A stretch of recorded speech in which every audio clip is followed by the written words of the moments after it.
And the police, I don't know why, are more focused on people speaking out about those things than dealing with the actual criminals. We've reached peak cult thinking.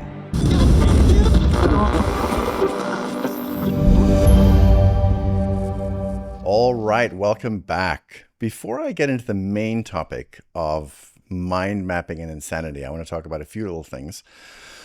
The one is that the last podcast episode about vampires, it was really interesting.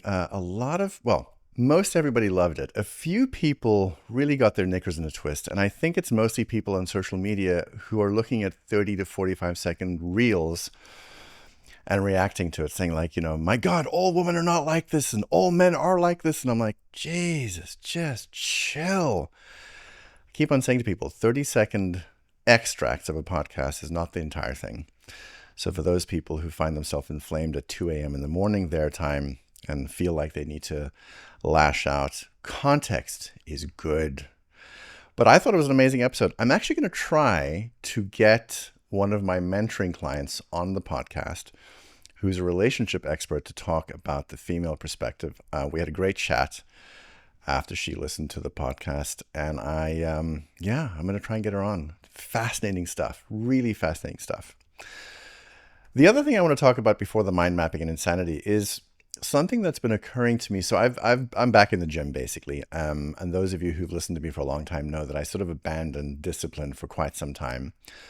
I'm back in the gym. I've been going now for, I'd say 4 months solid, usually 3 times a week. And I was having a conversation with some of my friends who have left other cults. I have a bunch of, ex-culties that I talk to.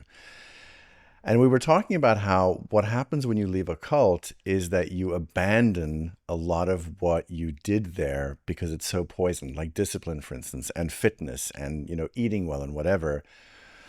And they were saying to me that they've heard this as well, that in some ways it's good to abandon those things. And yeah, maybe you have to do a bunch of crazy shit to try to regulate yourself in some way from all the control and all the coercion that you went through. So for me, sort of, intellectual rigor and discipline and that kind of stuff, I just, abandoned that shit. I also, gained a bunch of weight and I was eating way too much and I wasn't exercising enough. But I'm refinding my relationship with intellectual rigor, with discipline, eating well, and spirituality. And that's really interesting. But I had to first throw everything out and then try to reintroduce myself to those things bit by bit on my terms. And that's the important thing, on my terms. So for those of you that are in a similar struggle, I think it's good.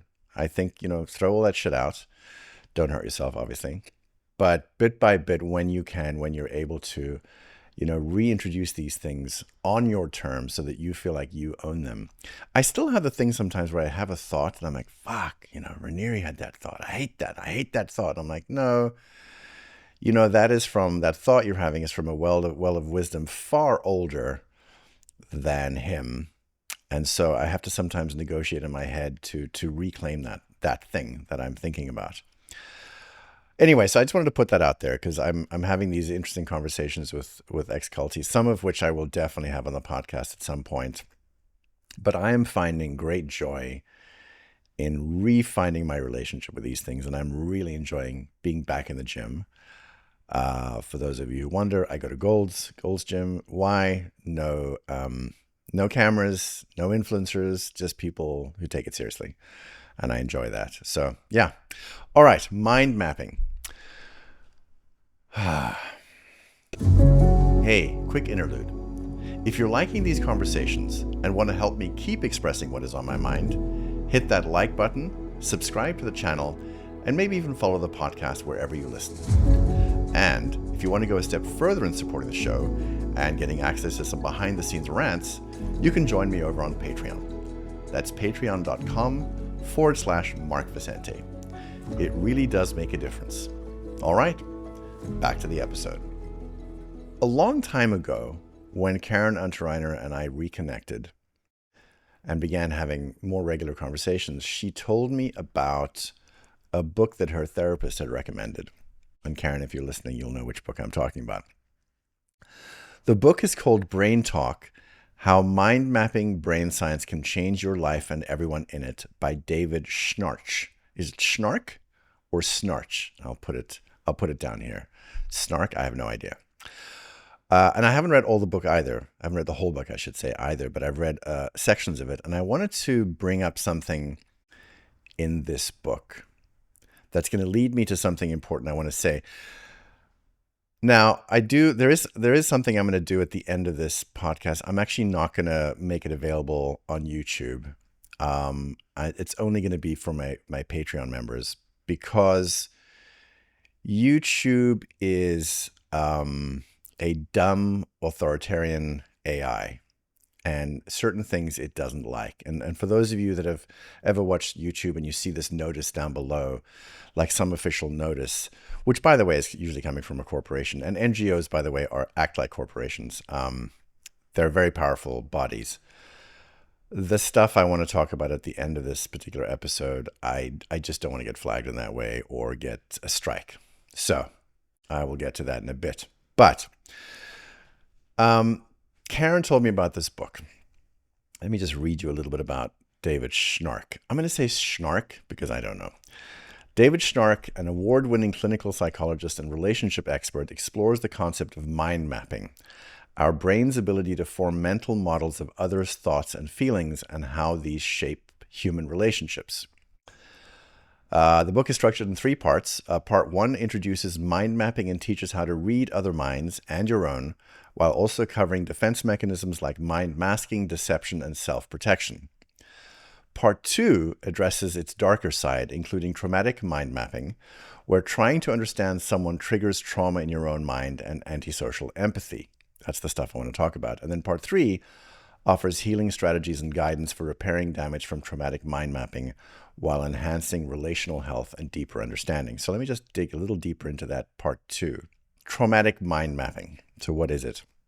Schnarch depicts traumatic mind mapping as an instance where attempting to understand another person's thoughts or intentions actually traumatizes your own mind, especially when those thoughts are abusive, violent, or disturbing. It often occurs in dysfunctional or abusive relationships where reading another's mind reveals something profoundly harmful or frightening. This is fascinating stuff. How it affects you. In situations like childhood abuse, mind mapping becomes a form of survival. You become hyper-aware of subtle cues used to predict and avoid harm.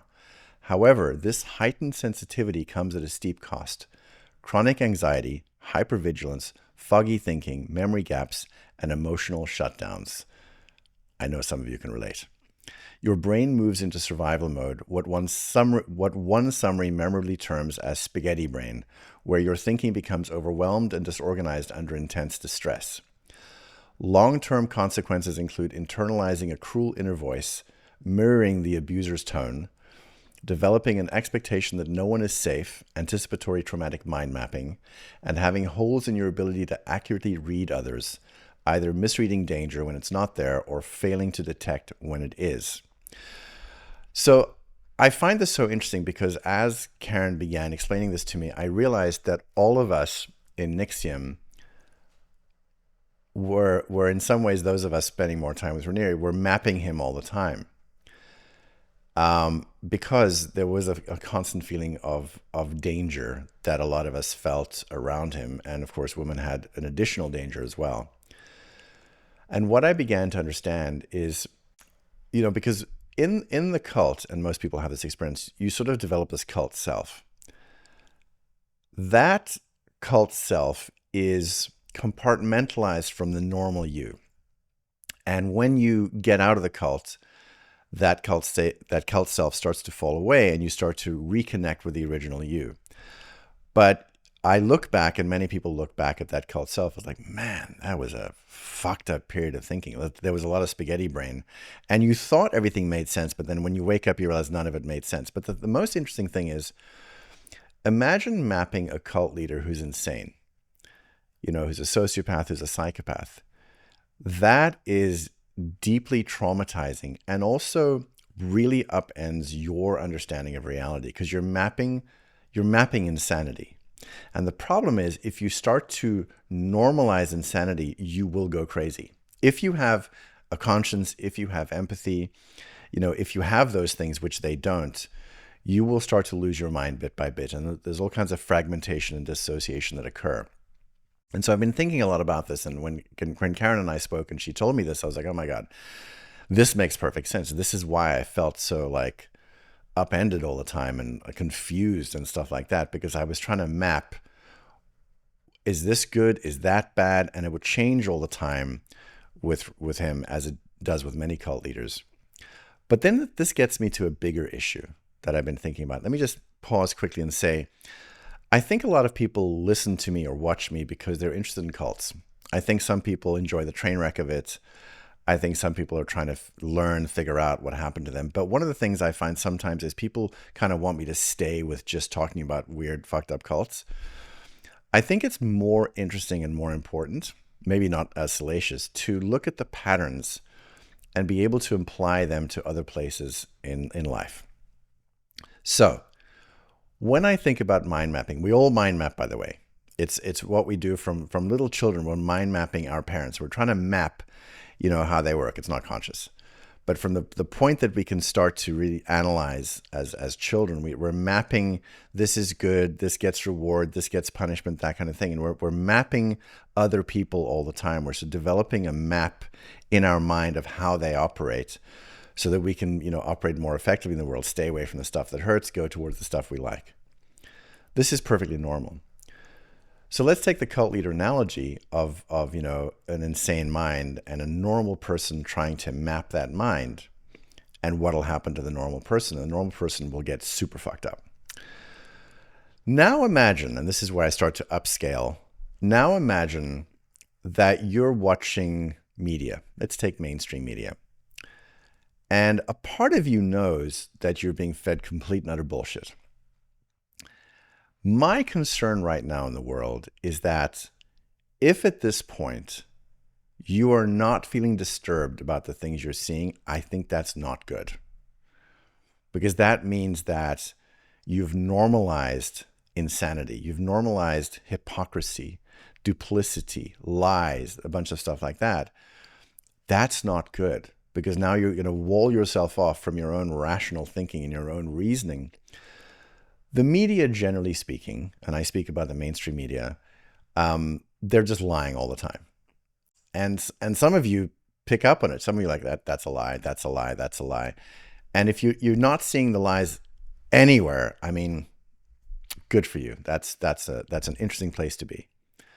My sense is they're lying about a lot of stuff, and they're hiding a lot of truths. And the problem is that if we look at all that and we think that that's okay, and that's all copacetic, I think that's not good for us. I think at this point, it is appropriate to be disturbed about all the things we're seeing in the world.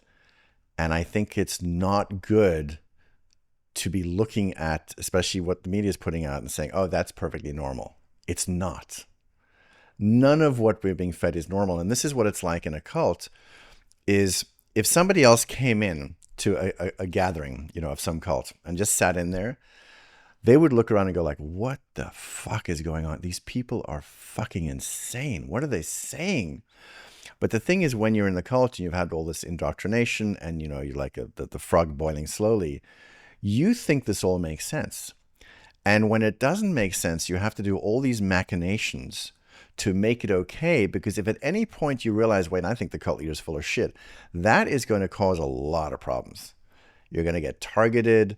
You're going to have to question a lot of things like, why did you move here? Why did you do this? Why did you leave that marriage? Like all the stuff you did to make it into the cult, you're going to have to question all those decisions, which you don't want to do. So we do all these weird machinations to try to make sense of everything, but of course nothing makes sense. And as I say, if an outsider came in and they sat there, they were like, this shit's batshit crazy, which is what actually happens when cult members invite their family members or a friend to, hey, come to this thing. And the person comes and sits and goes like, this is just fucking insane. And they're trying to figure out, how do I tell this person, this friend of mine, this family member who's in the cult, that this shit's insane?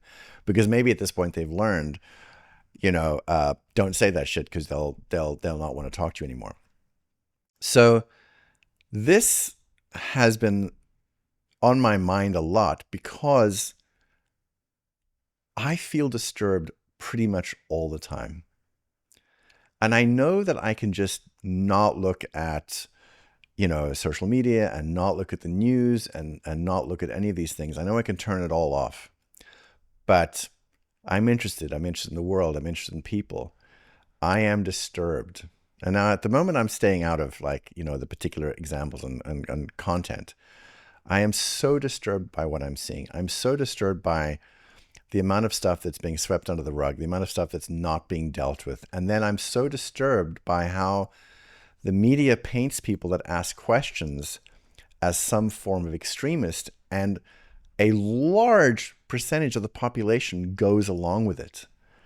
They get their instructions from the media, and the media says, oh, so-and-so is an X extremist or a Y extremist.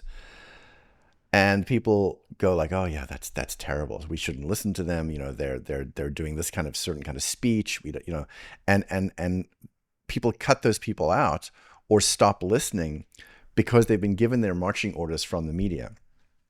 And it disturbs me because so much, not all, but so much of what some of these so-called extremists are saying is shit that they've discovered.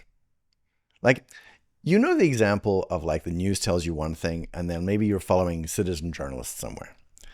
And you're seeing the videos from the citizen journalists from some country far away, and they're reporting something entirely different than the mainstream media. And the mainstream media, if that citizen journalist or that group of citizen journalists gets more powerful, they're going to get labeled a bad name so that you won't look at their videos. But on the ground, they are capturing things, they are talking to people, and those things that they're seeing are so completely different than what's being reported in the news. And I know this for those of you who have heard me tell the story, like years ago in South Africa, when I was a news cameraman, I shot, I should say, an event that occurred, an attack that occurred. And I saw exactly who did the attack, and which was the police, by the way. And when I got back home that night, I saw on the news my footage, and this rival political group was blamed for the attack. And I was like, that's not what happened. The police attacked them. And it was pretty brutal what happened too. And I remember being so horrified that the stuff that I shot had been misused in that way. And that for me was like the big wake-up call about, oh, the news is full of shit. Now the problem was, that was in South Africa, and I knew the government was full of shit. So when I came to America, I delusionally, naively believed that in America things were different, that America had a good, objective press. And it took me quite a while to finally realize, well, that's not true. That's full of shit as well. So I just am very disturbed by the things that I am learning, have learned. And at this point, I think it's appropriate for people to feel very disturbed about the things they're seeing. I don't think it's good to just be fine with it. And I think that the mainstream media is telling us what we should be fine with and what we should be outraged about. And it's working, because if you look on people's social media, whatever, they put banners up. There's always the next thing. I've mentioned this before. There's the next thing. It's this flag, it's that thing, it's this, it's whatever. There's every year there's a new thing. And that's the marching orders from the media. And it's not the media, it's who owns the media, who are telling you, what you need to focus on now. It's this disaster in this part of the world, whereas the same disasters are happening in other parts of the world with far more casualties, but nobody knows. There's shit happening in Africa. Nobody seems to care. All my progressive friends that care about so many things, they do not care about any of those things because the news is not talking about those things. There are terrible, terrible things, happening in Africa. Yes, there's terrible things happening in the Middle East, but it's really interesting, the disasters and the horrible things that we're focusing on, because that's what we're being bombarded with. So anyway, that's my general note on the mind mapping thing, because the same way that if you map insanity with a person and you're healthy, you will actually start to feel utterly insane. if you map messaging, media, propaganda that's actually insane, it will actually start to affect you. And I think it's good not to normalize those things, because nothing about what is going on right now is normal. And I find maybe this is my sensitivity from having come out of a cult, is I have so many of the same feelings still of like, holy shit, they are lying. This one's lying. That one's lying. Like, I feel in some ways like I'm still back in 2017, realizing, oh my God, they're full of shit.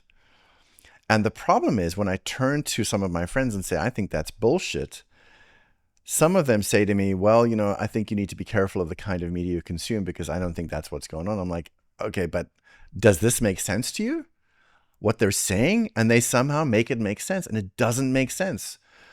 I bet you right now, I'm going to ask you guys, especially on YouTube, tell me an example, by the way, in the comments of shit that you're being told that is not true. And tell me why it's not true. I'm really interested in that. So I want to talk about something specific, but I don't want to do it on the regular podcast on YouTube. As I said before, YouTube has become incredibly authoritarian. It's been that way for a number of years. I think you don't know it is until you talk about something that it doesn't approve of. Then you're suddenly like, wait a minute. And the problem is, when it's censoring the other side, so to speak, you feel great. But then at some point, you're going to say something and you're going to get a strike, censored. You're going to be told you can't monetize a video or something. And you're going to realize, wait, this doesn't make sense. And that's the wake-up call for many people. You think that the authoritarian nature of these institutions is good because it keeps us all safe, as long as it's suppressing the people you disagree with. One day it's going to suppress you, because something you're going to say, at some point you're going to see something in the world, and you're going to say something, and you're going to get a note, a community guideline strike of some kind. But what I am going to do is I'm going to continue this conversation over my Patreon, behind that sort of membership wall, because there's a particular issue that's really fucking irking me. But anyway, for my general audience, get this book if you can. Read up about this book. Read up about mind mapping, and just consider what I'm saying about normalizing insanity. So for all of you, I appreciate you guys listening in, and of course, as always, stay curious. For my Patreon members, stand by.